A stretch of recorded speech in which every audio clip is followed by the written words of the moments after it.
எத்தே நான் போய் தண்ணி பிடிச்சிட்டு வந்துடட்டா? போங்கம்மா போங்க, எங்க வேணாலும் போங்க. எத்தே உங்களுக்கு காப்பி எதுவும் வேணுமாத்தே? போட்டு கொடுத்துட்டு போட்டா? அதெல்லாம் ஒன்றும் தேவையில்லைம்மா, எங்களுக்கு காப்பி போட்டு குடிக்க தெரியும். நீங்க கிளம்புங்க. ஏன் தே காலையில இருந்து ஒரு மாதிரி பேசுதீங்க? உடம்பு எதுவும் சரியில்லையா? ஆஸ்பத்திரிக்கு வேணா போயிட்டு வருவோமாத்தே?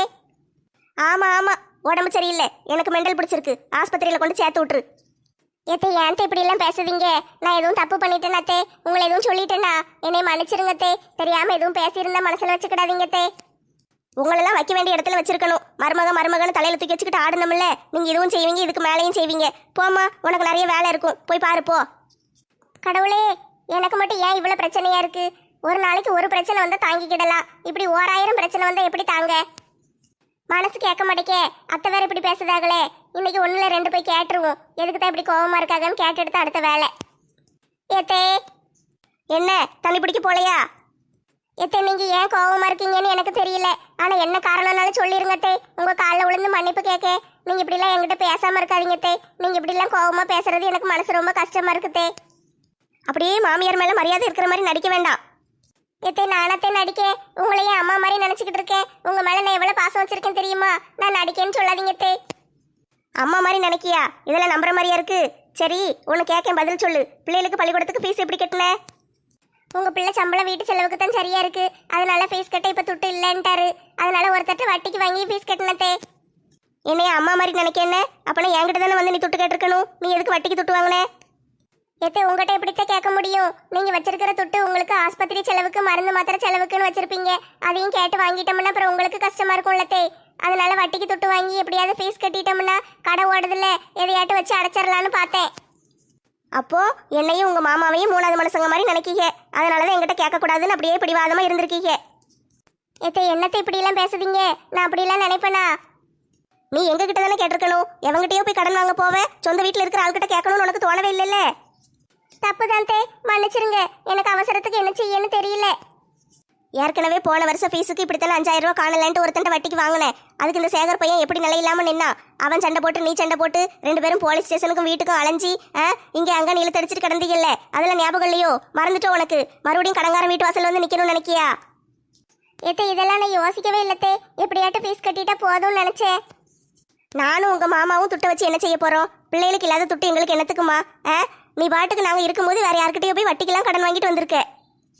எத்தை இனிமே இப்படி எல்லாம் செய்ய மாட்டேன், என்னைய மன்னிச்சிருங்க. நான் உன்னைய மருமக மாதிரியே நினைக்கேன், என் பிள்ளை மாதிரி நினைச்சுக்கிட்டு இருக்கேன். நீ என்னடானா என்னைய ஒரு அம்மா மாதிரி நினைக்க மாட்டேக்க. இன்னொரு தடவை இப்படி எல்லாம் செஞ்சேன்னு வச்சுக்கோயேன், நான் இந்த வீட்டிலே இருக்க மாட்டேன். எங்க இருந்து வந்தனோ அங்கேயே போயிருவேன். செய்ய மாட்டேன் தே, இனிமே இப்படி செய்யவே மாட்டேன். எது வேணாலும் உங்ககிட்ட வந்து கேட்கேன். அதுக்குன்னு இப்படி எல்லாம் மூஞ்ச தூக்கி வச்சுக்கிட்டு கோவமா இருக்காதீங்க தே. நம்ம இருக்கும்போது பிள்ளைகள் கஷ்டப்படலாமான்னு ஒரு கவலையா இருந்துச்சுமா, அதனாலதான் நான் அப்படி பேசிட்டேன்னு. உன் மேல எனக்கு வேற எந்த கோவமும் இல்லை. நீ இப்படியே மூஞ்ச தூக்கிட்டு இருக்காத, போய் தண்ணி பிடிச்சிட்டு வா போ. அப்படியாத்தே, உங்களுக்கு என் மேல எந்த கோவமும் இல்லையே. உன் மேல நான் ஏமா கோவப்பட போறேன்? கோவப்படுறதுக்குன்னு ஏதாவது ஒரு காரணம் இருக்கணும்ல. நீ இந்த வீட்டு மகாலட்சுமிமா, நீ நல்லா இருந்தா அதே எனக்கு போதும். எம்மாடி, இப்பதான் மனசுக்கு நிம்மதியா இருக்கு. காலையில இருந்து ஒரு வேலையும் ஓடல, இப்பதான் சந்தோஷமா இருக்குதே. நான் போய் தண்ணி பிடிச்சிட்டு வந்துருது என்ன? சரிம்மா, போய் தண்ணி பிடிச்சிட்டு வந்துரு. தண்ணி பிடிச்சிட்டு வந்துட்டு சுட சுட உங்களுக்கு மீன் குழம்பு வச்சு தரேன் தே, நல்லா சாப்பிடுங்க என்ன? சரிம்மா, நீ போய் தண்ணி பிடிச்சிட்டு வா. அதுக்குள்ள நான் மீனெல்லாம் கழுவிட்டு மசாலாலாம் அரைச்சி வைக்கேன். வந்தோடனே குழம்பு வச்சிடலாம். சரி தே, போயிட்டு உடனே வந்துடுதேன். கடவுளே, அம்மா மாதிரி எனக்கு ஒரு மாமியாரை கொடுத்துருக்கீங்க. இதுக்கு நான் எந்த ஜென்மத்தில் என்ன புண்ணியம் பண்ணணும்னோ தெரியல. ரொம்ப ரொம்ப நன்றி கடவுளே. தண்ணீர் குடம் கொண்டு தனியாக போனேன், தனியாக நான் போக துணை ஒன்று கண்டேன். எம்மாடி, இது அந்த ஜோசிக்காரல்ல, இங்க எதுக்கு உட்கார்ந்துருக்கா? இவனைத்தான் அன்னைக்கே பிளான் பண்ணி ஓட ஓட விரட்டினே. இவன் இன்னமா ஊரை விட்டு போகல. நம்மள வேற குறுகுறுன்னு பாக்கானே. சரி, நம்ம பேசாம இடத்த காலி பண்ணி ஓடிடுவோம். ஏமா பொம்பளை நில்லுமா, என்ன பார்க்காத மாதிரி போற? யோ, யாரியா நீ? என்னைய பார்த்து பொம்பளை அது இதுன்னு கூப்பிட்டுக்கிட்டு இருக்கே. என்னம்மா, என்னை யாருன்னு உனக்கு தெரியலையோ? தெரியலையே அண்ணாச்சி, யார் நீங்க? ஊருக்குள்ள புதுசா வந்திருக்கீங்களோ? ஏம்மா, என்னைய உனக்கு நல்லா தெரியும், ஆனா தெரியாத மாதிரி நடிக்க. நான் எதுக்கு நடிக்க போறேன்? தெரியலன்னு தானே சொல்லணும். அன்னைக்கு நான் ஊருக்குள்ள வந்து எல்லாருக்கும் நல்ல பலனை சொல்லிக்கிட்டு இருந்தேன். அந்த நேரத்துல நீ வந்தியா? உன்னைய பார்த்து நான் என்ன சொன்னேன்? இந்த ஊருக்குள்ள நீ இருக்கக்கூடாது, இவ இருக்கிறது எல்லாருக்கும் நல்லது கிடையாதுன்னு சொல்லிக்கிட்டு இருந்தேனா? அப்ப நீ என்னை என்னெல்லாம் பேசி ஓட ஓட விரட்டுன. ஓ, அவனா நீ? நீ அந்த போலி ஜோசியக்காரன் தானே? பாய் மேல உட்கார்ந்துகிட்டு எல்லாரும் ஏமாத்துனியே. நானாம போலி ஜோசியக்காரன்? நான் சொன்னதெல்லாம் சொன்ன மாதிரி நடக்கும். இது வரைக்கும் எதுவுமே தப்புனதே கிடையாது. சொன்னது எல்லாம் நடக்கும்னா பிறகு என்னைய பார்த்து எதுக்கு ஓடுனீரு? அன்னைக்கு நான் ஓடி வந்ததுக்கு காரணமே வேற. என்ன காரணம் இருக்க போகுது? இன்னும் கொஞ்ச நேரம் நின்றுருந்தா நீ ஃப்ராடுன்னு ஊருக்கே தெரிஞ்சிருக்கும். அதனால பயந்து போய் ஓடிட்ட. நான் ஒன்றும் ஃப்ராடு கிடையாதும்மா. நீ பேசுறத நிறுத்து. நான் அன்னைக்கு அங்க கொஞ்ச நேரம் இருந்திருந்தேன்னு வச்சுக்கோயேன், தேங்காய் உளுந்தது பத்தியா என் தலையில? அதுக்கு பதிலாக பெரிய பாறாங்கல் வந்து உளுந்திருக்கும். நான் அந்த இடத்துல காலியா இருப்பேன். அதனாலதான் அதுல இருந்து தப்பிக்கிறதுக்காக ஓடி வந்தேன். தேங்காய்க்கு பதிலா பாறாங்கல் வந்து விழுந்திருக்குமா? இதெல்லாம் நம்புற மாதிரியா இருக்கு? உன் கூட சேர்ந்து ஒருத்தி சுத்திக்கிட்டு அலைஞ்சாலே, முக்காடு போட்ட பொம்பளை, அவ நல்லவளா திருந்திட்டா தெரியுமா? அந்த கூட்டத்தோட சேர்ந்து இப்ப நல்லவளா இருக்கா. ஆனா நீ 1% கூட திருந்தல. யோ ஜோசியக்காரே, அன்னைக்கே நீ வந்த உடனே சொன்ன பத்தியா இவளாலதான் இந்த ஊருக்கு கேடுன்னு. அதனாலதான் உன்னைய ஓடு ஓடுன்னு விரட்டி விட்டேன். எவ்வளவு பிளான் பண்ணி விரட்டணும்னு தெரியுமா? நீ அது காணாதுன்னு இங்க வந்து உட்கார்ந்துகிட்டு இருக்க. ஊரை விட்டு எப்ப போற? நான் இப்ப ஊருக்குள்ள போய் சொன்னேன்னு வச்சுக்கோயே, இந்த மாதிரி சாமியார் இங்கதான் உட்கார்ந்துகிட்டு இருக்காருன்னு எல்லாவளும் விளக்கமாத்த தூக்கிட்டு ஓடி வருவாளுக. ஏமா இனிமெல்லாம் உன் திட்டம் பழிக்காதுமா. அன்னைக்கு எதுக்கு நான் ஓடுனேன்னா என் தலையில கல்லு உள்ற மாதிரி ஒரு இது எனக்கு தோணுச்சு. அதனால நான் ஓடி போயிட்டேன். இன்னைக்கெல்லாம் அப்படி கிடையாதுமா. இன்னைக்கு எனக்கு நாள் நல்லா இருக்கு. இன்னைக்கு உனக்கு தான் நாள் சரியில்லை. எனக்கு ஏன் நாள் சரியில்லை? நான் நல்ல கல்லு கணக்காத்தானே இருக்கேன். இந்த தண்ணி பிடிக்க குடத்தை எடுத்துட்டு பைப்புக்கு போய்கிட்டு இருக்கேன். பைப்புல போய் நல்லா தண்ணி பிடிச்சிட்டு வீட்டுக்கு போய் ஒரு கறி குழம்பு வச்சு சுட சுட சோறு பொங்கி சூப்பரா உட்காந்து சாப்பிடுவேன். சொல்றத கேளுமா. உனக்கு நாள் சரியில்லை. நான் சொல்றத கேட்டு நடந்தீங்கன்னா நீ ஆபத்துல இருந்து தப்பிக்க முடியும். இல்லைன்னா வசமா மாட்டிக்கிடுவ. ஓஹோ, பரிகாரங்கிற பேர்ல துட்டு பிடுங்க பாக்கிறோ? சரி, நான் என்ன செய்யணும்னு சொல்லுங்க பாப்போம். உன் கூட சேர்ந்தவங்கலாம் ரொம்ப நல்லவங்கம்மா. ஆனா நீ அப்படி கிடையாது. நீ வந்து அவங்க கூட சேர்ந்துக்கிட்டு அவங்களெல்லாம் கெடுக்கணும்னு நினைக்க. ஏன்னா அவங்க யாரையும் உனக்கு பிடிக்காது. அவங்க எல்லாரு மேலேயும் நீ பொறாம பிடிக்க. அதனால அவங்க கூட்டத்துல இருந்துகிட்டு அவங்களுக்கு துரோகம் பண்ணணும்னு நினைக்கிற குள்ள நெறி நீ. அதுல உங்களுக்கு என்ன பிரச்சனை? ஒழுங்கா நீ திருந்திட்டீன்னா உனக்கு நல்லதுமா. ஒழுங்கா இப்ப போய் நீ கூட்டத்தோட கூட்டமா சேர்ந்து நல்லபடியா பேசி வச்சு சந்தோஷமா இரு. அப்படி இல்ல திருந்த மாட்டேன்னு வச்சுக்கோயேன். இல்லன்னா என்ன நடக்கும்? இல்லைன்னா நான் ஒன்னும் சொல்றதுக்கு இல்லம்மா. உனக்கு ஆபத்து வரும். நாங்கெல்லாம் கொரோனாவையே பார்த்துட்டு வந்தவங்க. என்கிட்டயே வா, எனக்கெல்லாம் ஒரு ஆபத்தும் வராது. சரிம்மா, என் மனசுல தோன்றத சொல்லுதேன். இந்த நிமிஷத்துல இருந்து இன்னும் 1 மணி நேரத்துக்குள்ள உனக்கு ஒரு தீராத காய்ச்சல் வரப்போகுது. நீ காய்ச்சல்ல துடிக்க போற. பாரு, நீ திருந்தினா மட்டும்தான் இந்த காய்ச்சல் விடும். இல்லைன்னா இந்த காய்ச்சல் என்னைக்குமே உன்னை விட்டு போவாது. நான் நல்லா இருக்கேன். உடம்புல எந்த பிரச்சனையும் இல்லை. சளி கூட பிடிக்கல. இப்ப தண்ணி பிடிக்கத்தான் போய்கிட்டு இருக்கேன். இன்னும் 1 மணி நேரத்துல எனக்கு எப்படி திடீர்னு காய்ச்சல் வரும்? நான் ஒரு விஷயம் சொன்னேன்னா அது தப்பாதுமா. நீ போ. 1 மணி நேரம் கழிச்சு பாரு, என்ன நடக்குன்னு உனக்கே தெரியும். ஆளையும் மண்டையும் பாரு. நல்ல புல்லுக்கட்டு மண்டைய வச்சுக்கிட்டு குறி சொல்ல வந்துட்டான். ஏமா சொன்ன கேளுமா. திருந்திரு. திருந்தலைன்னா அவ்வளவுதான். வாய்ப்பில்லை ராஜா, வாய்ப்பில்லை. காய்ச்சல் வந்து ஆஸ்பத்திரிக்கும் வீட்டுக்கும் லோல் பட்டு லொங்கடிக்க போற. I am waiting. நம்ம சொன்ன யாரு கேக்கா? எல்லாம் பட்டாத்தான் தெரியும். ஒரு வயசான மனுஷன் இங்க மாங்கு மாங்குன்னு தண்ணிய போட்டு அடிச்சிட்டு கிடக்க. இவளுக்கு எல்லாரும் உட்கார்ந்து வேடிக்கை பார்த்துக்கிட்டு இருக்காளுங்க. எவளாவது வந்து உதவி செய்யுதுன்னு கேட்காளுகளா? மங்கம்மா வாட்டு பரவாயில்ல, வயசானவா, அவளை ஒன்னும் சொல்ல முடியாது. மத்த 3 குமரிகளும் சும்மால உட்காந்துக்கிட்டு இருக்காளுக. கல்லு கணக்கா இருக்காளுகளே.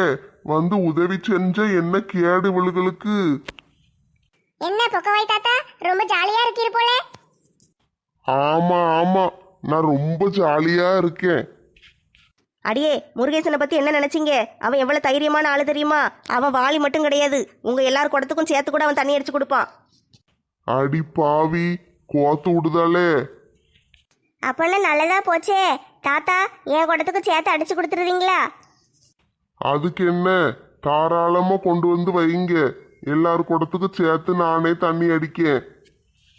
அந்த பைப்ல தண்ணி வரல, சரி இந்த பைப்ல போட்டு கஷ்டப்பட்டு அடிக்கணுமே நினைச்சேன். நல்ல வேலை, தாத்தா எல்லாருக்கும் தண்ணி அடிச்சு தரேன்னு சொல்லிட்டாரு. பிரச்சனை முடிஞ்சிட்டு. மங்கம்மா இப்படி மாட்டி விட்டுட்டாலே, நான் இந்த ஒரு வாளியே அடிக்க முடியாம அடிச்சிட்டு கிடக்கேன். இவ்வளவு குடத்துக்கு அடிச்சேன்னா மூச்சு திணறி செத்துருவோம் போல. முருகேசா, நீ தண்ணி அடிக்கிறத பார்க்கும்போது பாகுபலி படத்துல பிரபாசன்ன சிவலிங்கத்தை தூக்கிட்டு தண்ணிக்குள்ள நடந்து போவார்ல, அதை பார்க்குற மாதிரியே இருக்கு. நல்ல அழகா இருக்கு. இதெல்லாம் பிரபாசன் கேட்டாருன்னா பாவம் உயிரையே விட்டுருவாரு. முருகேசா, வாளி நிறைஞ்சிட்டு பாரு, தூக்கிட்டு அங்கிட்டு போ. எப்பா, ஒரு வாளி நிறைஞ்சிட்டா? இந்த ஒரு வாளிக்கே 1/2 மணி நேரம் கிடந்து அடிச்சிருக்கேன். இந்த குடத்தை பூரா கொண்டு வந்து போட்டுருவாளுகளே. எப்படி தண்ணி அடிக்க? எதையாட்டு ஒன்ன சொல்லிட்டு நைஸா ஓடி போயிடணும். வாளி தண்ணியை கொண்டு வீட்டுல ஊத்திட்டு வந்து உங்களுக்கெல்லாம் தண்ணி அடிச்சு தரட்டா? வாளி என்ன காக்காவா தூக்கிட்டு போகுது? அங்கிட்டு ஒரு ஓரமா வச்சுட்டு எங்களுக்கு தண்ணி அடிக்க வேண்டியதானே? விடமாட்டாளுக போலையே. இன்னைக்கு நான் டெட் படியத்தான் வீட்டுக்கு போவேன்னு நினைக்கேன். முருகேசா, அதெல்லாம் ஒன்றும் வேண்டாம். நீ உன் வாளியை மட்டும் தூக்கிட்டு வீட்டுக்கு போ. யாருக்கு தண்ணி வேணுமோ அவங்கவுங்க தேவைக்கு அவங்கவுங்க அடிச்சுக்கிடுவாங்க. நல்ல வேலை, ஏன் மங்கம்மா காப்பாத்திட்டா. பிரச்சனையில இழுத்து விடுறதும் அவாதான், பிரச்சனையில இருந்து காப்பாத்துறதும் அவாதான். பரவாயில்ல, எப்படியோ தண்ணி அடிக்க வேண்டான்னு சொல்லிட்டாளுகளே. ஒரு நன்றியை சொல்லிட்டு கிளம்புவோம். மங்கம்மா, போயிட்டு வரேன்ன. உனக்கு வேற எதுவும் தண்ணி அடிக்கணும்னா சொல்லுங்க, வந்து அடிச்சு தந்துட்டு போறேன். அதெல்லாம் ஒன்றும் வேண்டாம் முருகேசா. பாவம், நீயே வயசான மனுஷன், ஒரு வாளி தண்ணி அடிக்கவே இவ்வளோ நேரம் கஷ்டப்பட்டிருக்க. இதில் போட்டு நீ எல்லா குடத்தையெல்லாம் தண்ணி அடிக்க வேண்டாம். பிறகு நெஞ்சு வலி வந்து ஹார்ட் அட்டாக் வந்து பொட்டுன்னு போயிட்டீன்னு என்ன செய்ய? அதனால நீ வீட்டுக்கு கிளம்பு. என்ன, அந்த தெருக்கு பைப்ல தண்ணி வரலையா? இந்த குழாயில போட்டு அடிச்சிட்டு கிடக்கீங்க. லட்சுமி அக்கா, அந்த பைப் ரிப்பேரா இருக்கா. ரிப்பேர் பார்க்க 2-3 நாள் ஆகுமா. அதனால தலைவர் தான் இங்க வந்து தண்ணி பிடிக்க சொன்னாரு. அப்படியா? அது ரிப்பேரா கிடக்காக்கும். இதுல கடந்து உயிரை கொடுத்துல தண்ணி அடிக்கணும். ஆளுக்கு ஒரு குடம் தானே டீ, அடிச்சிடலாம். வயசான முருகேசனே தண்ணி அடிக்கான், நம்ம அடிக்க முடியாதா? யோ பொக்கவாய் தாத்தா, அதான் வாளி நிறைஞ்சிட்டு இல்ல, எதுக்கு வெறிச்சு வெறிச்சு பார்த்துக்கிட்டு இருக்கீரு? எடுத்துட்டு கிளம்ப வேண்டியதானே? போறேன். இவளுக்கு நம்மள டேமேஜ் பண்ணாம விடமாட்டாளுக போல. முருகேசா, வாளியை தூக்க முடியலன்னா சொல்லு, நான் வேணா வீட்டு வரைக்கும் வாளியை தூக்கி கொண்டு வந்து கொடுத்துட்டு போறேன். மங்கம்மா, என்ன இப்படி சொல்லிட்ட? நான் இந்த வாளியை மட்டும் இல்ல, 2 கையில 2 வாளி, 2 கால்ல 2 வாளி, தலை மேல ஒரு வாளின்னு 5 வாளி தூக்கிட்டு போவேன். இந்த வெட்டி பந்தாக்கு ஒன்றும் குறைச்சல் கிடையாது. சரி முருகேசா, பார்த்து பத்திரமா வீட்டுக்கு போய் சேரு. பட்டம்மா உன்னை தேடிக்கிட்டு இருப்பா. ஆட்டு மங்கம்மா, போயிட்டு வாரேன். முருகேசன் தாத்தா, தண்ணி வாளியை தூக்கிட்டு வீட்டுக்கு பத்திரமா போய் சேருங்கண்ணே. நல்ல உயிரோட போய் சேர்ந்துட்டீங்கன்னு வச்சுக்கோங்களேன். வீட்டுக்கு போன உடனே நான் நல்லா இருக்கேன், பத்திரமா இருக்கேன், எனக்கு ஒன்றும் ஆகலை, வர்ற வழியில் எதுவும் சம்பவம் நடக்கலை அப்படின்னு வாட்ஸ்அப் குரூப்பில் ஒரு மெசேஜ் போட்டு விடுங்க. தாத்தா போயிட்டாரு. அடுத்து யார் தண்ணி பிடிக்கணும்? வருஷப்படி பார்த்தா அடுத்து இளிச்சக்கா தான் பிடிக்கணும். லட்சுமி, உனக்கு கடைக்கு நேரம் ஆயிட்டுன்னா நீ வேணா தண்ணி பிடிச்சிட்டு போ.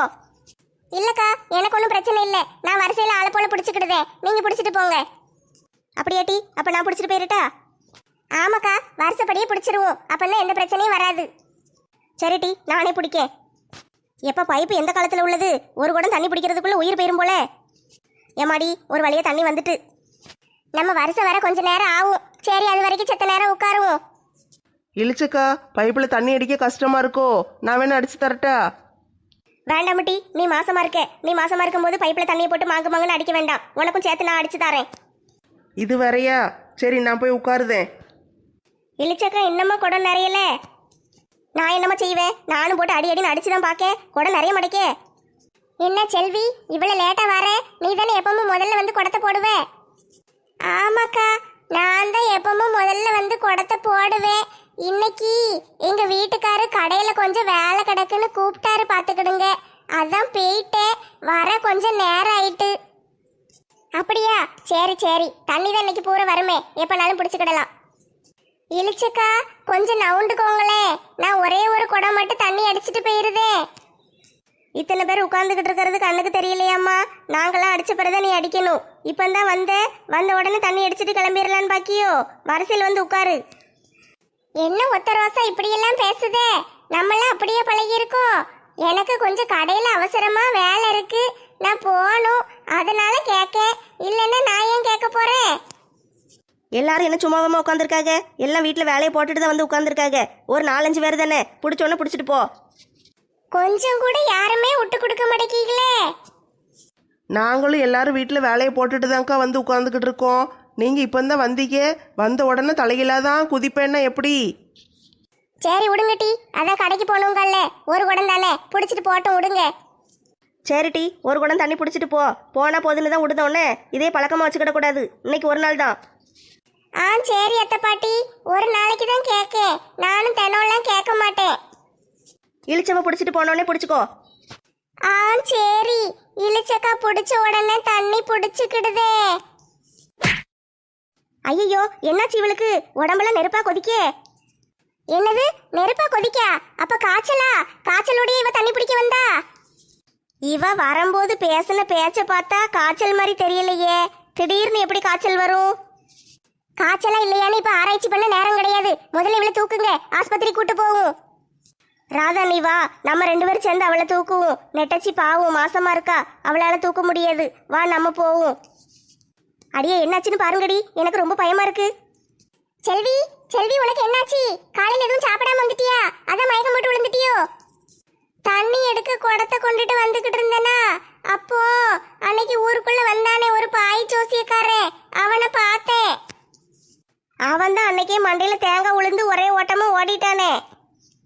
அன்னைக்கு ஓடுனதுக்கு காரணம் தேங்காய் உழாம இருந்துச்சுன்னா அவன் தலையில அதுக்கு பதிலா பெரிய கல்லு உளுந்திருக்குமா, அதனாலதான் ஓடிட்டானோ. அட கடவுளே, அப்ப அந்த ஜோசியக்காரன் சொன்னதெல்லாம் உண்மையா? அந்த ஜோசியக்காரன் தான் எனக்கு சாபம் கொடுத்துட்டா. இன்னும் 1 மணி நேரத்துல உனக்கு காய்ச்சல் வந்துரும்னு சொன்னான். அவன் சொன்ன மாதிரியே வந்துட்டு. சரி, அதெல்லாம் பேசிக்கிட்டு இருக்க இப்ப நேரம் இல்ல. இவளை முதல்ல ஆஸ்பத்திரிக்கு தூக்கிட்டு ஓடுவோம், மத்த கதையெல்லாம் பிறகு பாப்போம். எம்மா, காய்ச்சல் தாங்க முடியலையே. என்னட்டி இது? தண்ணி பிடிக்க வரும்போது நல்லா வந்தா, திடீர்னு மயங்கி விழுந்தா, பார்த்தா காய்ச்சல் கொதிக்கி. இந்த அளவுக்கு திடீர்னு காய்ச்சல் வரும்? அத்தை பாட்டி, திடீர்னு இப்படி காய்ச்சல் வர்றதை பார்த்தா எனக்கு என்னமோ சந்தேகமா இருக்கு. இதை பார்த்தா சாதாரண காய்ச்சல் மாதிரி இல்ல, டெங்கு மலேரியான்னு எதுவும் வந்திருக்கும்னு நினைக்கேன். காய்ச்சல் ஒன்றும் சும்மா வரல, ஜோசியக்காரர் விட்ட சாபத்தில் வந்திருக்கு. ஏம்மா இப்போ எப்படி இருக்காங்கம்மா? எப்படி கொண்டு வந்து போட்டோமோ அப்படியே தான் கிடக்கா டாக்டர். ஏம்மா இது என்ன காய்ச்சல்னே கண்டுபிடிக்க முடியலம்மா. உடம்பு நெருப்பா கொதிக்கி டெஸ்ட் பண்ணி பார்த்தோம்னா காய்ச்சல் இருக்கிற மாதிரியே காட்ட மாட்டேங்குமா. டாக்டர், நல்ல டெஸ்ட் பண்ணி பாருங்க. இந்த காய்ச்சல் பாடம் நடத்தும் போது காலேஜுக்கு போனீங்களா, லீவ் எதுவும் போட்டீங்களோ? அதான் இந்த பாடத்துல ஃபெயில் ஆயிட்டீங்கன்னு நினைக்கேன். கண்டுபிடிக்க முடியாம கஷ்டப்படுதீரு. வேற ஒரு நல்ல டாக்டரா பாருங்க. காய்ச்சல் பாடத்துல பாஸ் ஆன டாக்டரா இருக்கணும். ஏம்மா என்னைய பற்றி என்ன நினச்சிங்க? நான் நல்லா படிப்பேம்மா, எல்லா படத்துலையும் நான் பாஸ் ஆகிட்டு தான் டாக்டர் ஆகி வந்திருக்கேன். மண்டைய பார்த்தா பாஸ் ஆன மாதிரி தெரியலையே, எல்லா படத்துலயும் ஃபெயில் ஆன மாதிரில இருக்கு. ஒரு டாக்டர்னா என்ன ஏதுன்னு கண்டுபிடிச்சு உடனே சொல்ல வேண்டாமா? இவ்வளவு நேரம் ஆக்குதீரு, என்ன காய்ச்சல்னு கூட சொல்ல தெரியல. இட்ஸ் அ மெடிக்கல் மிராக்கிள்மா. எப்படி இப்படி ஆச்சுன்னு ஒன்றுமே புரிய மாட்டேக்கி. காய்ச்சல் மட்டும் கொதிக்கி, ஆனால் டெஸ்ட் பண்ணி பார்த்தா ஒன்றும் தெரியல. நான் என்ன தான் செய்ய? நானும் மண்டையை போட்டு குழப்பிக்கிட்டு தான் இருக்கேன். எப்படியாட்டு கண்டுபிடிச்சிருவேம்மா. அதான் ஜோசியக்காரர் சொல்லிட்டாருல்ல, சொன்னது சொன்ன மாதிரியே நடக்கு. இவர் மண்டையை போட்டு குழப்பினா மட்டும் எப்படி கண்டுபிடிக்க முடியும்? சரிம்மா, அதான் கொண்டு வந்து அட்மிட் பண்ணிட்டீங்கல்ல, இன்னும் ஒரு 2-3 நாளைக்கு கிடங்க, என்ன ஏதுன்னு பார்த்து கண்டுபிடிச்சு சொல்லுதேன். அவ்வளவு பொறுமைலாம் எங்களுக்கு கிடையாது டாக்டர். நாங்க எல்லாரும் நாளைக்கு பம்பாய்க்கு போக வேண்டியிருக்கு. ஒரு ரிசப்ஷன் வீடு இருக்கு, போய் தான் ஆகணும். ஏரோப்ளேன்ல டிக்கெட் எல்லாம் போட்டாச்சு. அதுக்குள்ள இவளை எப்படியாட்டு சரி பண்ணி அனுப்பி விட்டுருங்க. ஏம்மா இப்படி நேரம் குறிச்சிட்டு வந்து அதுக்குள்ள சரி பண்ணி அனுப்புனா எப்படிம்மா அனுப்ப முடியும்? நானே என்ன காய்ச்சல்னு தெரியாம தவிச்சுக்கிட்டு வாரேன். சரி பண்ணுங்க, நான் என்ன மருந்தை கொண்டு கொடுக்க? அதான் எந்த காய்ச்சல் வந்தாலும் பப்பாளி இலையை அரைச்சி ஊற்றுங்க சரியாயிரும்னு ஃபேஸ்புக்கில் யூடியூப்ல எல்லாம் போடுதாங்களே, அதே மாதிரி அரைச்சி ஊற்றி சரி பண்ணி விடுங்க. நாங்கள் ஃபங்க்ஷனுக்கு போய் தான் ஆகணும். அப்படியே உங்களால் முடியலைன்னு வச்சுக்கோங்களேன், அவங்க வீட்டுக்காரர் இருக்க வச்சுட்டு போகிறோம், நாங்களாம் இருக்க மாட்டோம். என்னைய விட்டுட்டு போகாதீங்க டி, நானும் பம்பாய்க்கு வரணும். இந்த மாதிரி நிலைமையில ஆஸ்பத்திரியை விட்டு போகணும்னு நினைக்காதீங்கம்மா, நீங்கள் இங்கேயே தான் இருக்கணும். சரி, நான் போயிட்டு பிறவாட்டி சாயந்தரமா வாரேன்ன. எனக்கு என்னமோ அந்த ஜோசியக்காரர் சொல்றது பூரா அப்படியே நடக்குன்னு தோணுது இல்ல, அதான் உண்மை. அவர் சொன்னாருல்ல, அவர் சொன்ன மாதிரியே தான் எல்லாம் நடக்கு. ஏன் துட்டு பறந்து போயிரும்னு சொன்னாரு. துட்டுக்கு என்ன கை காலா முளைச்சிருக்குன்னு கேட்டேன். ஆனா காக்கா வந்து தூக்கிட்டு பறந்து போனுச்சுல்ல. பிறகு துட்டு எங்க கிடக்குன்னு கேட்டதுக்கு சிம்ரன் வீட்டு வாசல்ல கிடக்குன்னு கரெக்டா சொன்னாருல்ல. போய் எடுத்துட்டு வந்தோம்ல. தலைவர் அண்ணாச்சியை பார்த்தோன்னா மண்டையில தேங்காய் விழுன்னு சொன்னாராமே. தேங்காயும் உடனே விழுந்துச்சாமே. அதான் ராணியக்கா சொன்னாங்கல்ல. எங்க வீட்டுக்காரர் திருந்தணும்னா இளிச்சக்கா புருஷனை போட்டு அடிக்க சொன்னாரு. நானும் அன்னைக்கு போட்டு அடிச்சு கிணத்துக்குள்ள தள்ளி விட்டுட்டு ஓடி வந்துட்டேன். இப்ப பார்த்தா எங்க வீட்டுக்காரர் கொஞ்சம் திருந்துற மாதிரி தான் தெரியுது. எனக்கு அதிர்ஷ்டமா வந்து கொட்டுன்னாரு, ஒன்றும் கொட்டலையே. மர்மோளே, நேற்று தானே ஒரு குழவி உன்னை கொட்டுனுச்சு, மறந்துட்டியோ? எத்தே, நான் அதிர்ஷ்டம் கொட்டுறதை பத்தி பேசிக்கிட்டு இருக்கேன். நீங்க குழவி கொட்டுனதை பத்தி சொல்லிக்கிட்டு இருக்கீங்க. சும்மா கடங்க. ஜோசியக்காரர் நம்மளுக்கெல்லாம் சொன்னாரு. சரி, செல்வியை பத்தி என்ன சொன்னாரு? இவ இருந்தாலும் ஊரே விளங்காது, ஊரையே பிரிச்சிருவா, இவ தான் இந்த ஊருக்கே இருக்கிற சாப கேடு, அதனால இவகிட்ட இருந்து கொஞ்சம் ஒதுங்கியே இருங்கன்னு நம்மளை பார்த்து சொன்னார்ல. எல்லாருக்கும் கேட்டுச்சா இல்லையா? ஆமாடி, அதை கேட்ட பிறகு தானே செல்விக்கு கோவம் வந்துச்சு. என்னைய பார்த்து எப்படி இப்படி எல்லாம் சொல்லுவேன்னு அந்த சாமியார் கூட சண்டை போட்டா. அதுக்கு பிறகுதான் அந்த ஆளு தலையில தேங்காய் விழுந்துச்சு. ஒரே ஓட்டமா ஓடிட்டாரு. அப்போ அந்த இடத்துல என்னமோ தப்பு நடந்திருக்கு, நம்மளுக்கு தான் புரியாம இருந்திருக்கு. அப்போ அவர் சொன்னது பூரா உண்மைதான். செல்வி அக்கா திருந்தவே இல்லை. திருந்தின மாதிரி நடிச்சு நம்ம கூட வந்து சேர்ந்துருக்காங்க. இதைத்தான் அந்த சாமியார் சொல்லியிருக்காரு. சொன்ன உடனே செல்வி அக்காவுக்கு கோபம் வந்துட்டு அவரை கெட்ட கெட்ட வார்த்தையா சொல்லி திட்டி ஏசி அவரை விரட்டி விட்டுட்டாங்க. ஆடி பாவிகளா, இவ்வளவு ஈஸியா கண்டுபிடிச்சிட்டாளுகளே. இவளுகெல்லாம் மூளையை எங்கதான் வச்சிருப்பாளுகள் அம்மா. எதுனாலும் உடனே உடனே கண்டுபிடிச்சிருந்தாளுக. திருந்திட்டேன்னு சொல்லில நம்ம கூட்டத்தில் வந்து சேர்ந்திருக்கா. நம்மளும் இவ்வளோ நம்பிட்டோம். நம்மளை கெடுக்கணும்னு நினைச்சிருக்கா. இப்படிப்பட்டவளை ஆஸ்பத்திரியில வேற சேர்த்துட்டு நம்ம கூட வந்து உட்கார்ந்துகிட்டு இருக்கோம். அதான் ஆஸ்பத்திரியில் கொண்டு வந்து சேர்த்து விட்டாச்சுல்ல. போதும், எல்லாரும் எந்திங்க, வீட்டுக்கு போவோம். எல்லாரும் என்னைய விட்டுட்டு போவாதீங்க. தயவு செஞ்சு இங்கேயே இருங்க. நீ உண்மையிலுமே மனசார திருந்திருந்தேன்னு வச்சுக்கோயே, நாங்கள் எல்லாரும் இங்கேயே ராத்திரி பூரம் கிடந்து கண்ணு முழிச்சு பார்த்து உன்னைய தாங்குன்னு தாங்கி இருப்போம். பம்பாய்க்கு போகிறத கூட கேன்சல் பண்ணிட்டு உன் கூட இருந்திருப்போம். ஆனால் நீ பொய் சொல்லி நடிக்க வந்தவா தானே. உனக்காக நாங்கள் எதுக்கு இங்கே இருக்கணும்? சீ, எப்படித்தான் இவ்வளோ கேவலமாக இருக்கீங்களோம்மா. அந்த ஜோசியக்கார மனுஷன் பாவம். நம்மளுக்கெல்லாம் வந்து ஓசியில நல்லது சொன்னாரு, துட்டு கூட வேண்டான்ட்டாரு. அப்படிப்பட்ட மனுஷனை ஓட ஓட விரட்டி விட்டுட்டு நம்மளுக்கு யாருக்கும் எதுவும் சொல்ல விடாம பண்ணிட்டா. என்னைய மன்னிச்சிருங்க. இனிமே யாருக்கும் எந்த கெடுதலும் செய்ய மாட்டேன். என்னைய பார்த்து கத்துக்கோ செல்வி. நான்லாம் எவ்வளவு அழகா திருந்திட்டு நல்லவளா திருந்தி வாழ்ந்துகிட்டு இருக்கேன் பாத்தியா. நல்ல இப்பதான் நிம்மதியா இருக்கு. உனக்கெல்லாம் என்ன கேடு? ராதா, நீயுமா கூட சேர்ந்து பேசுதே. சரி, அதான் வந்த வேலை முடிஞ்சிட்டுல. இனிமே நம்மளுக்கு இங்க என்ன வேலை? நம்ம வீட்டுக்கு போவோம். போய் பம்பாய்க்கு போறதுக்கு துணியெல்லாம் எடுத்து வைப்போம். நான் வேணா போன தடவை மாதிரியே ஒரு பெரிய ட்ரங்கு பெட்டியை தூக்கிட்டு வந்துட்டா. எல்லாரும் இப்படி விட்டுட்டு போறாங்களே. காய்ச்சல் வேற தாங்க முடியலையே. நான் என்ன செய்வேன்? தனியா கிடந்து செத்துருவேன் போலயே. செல்வி, அந்த சாமியாரு உனக்கு கொரோனா வந்துரும்னு சொல்லிட்டு போனாரு. ஞாபகம் இருக்கா? பார்த்து பத்திரமா இருன்னு. நாங்கெல்லாம் ஊருக்கு போயிட்டு வாரோம். வந்த பிறகு நீ உயிரோட இருந்தீன்னா வந்து உன்னைய பாக்க.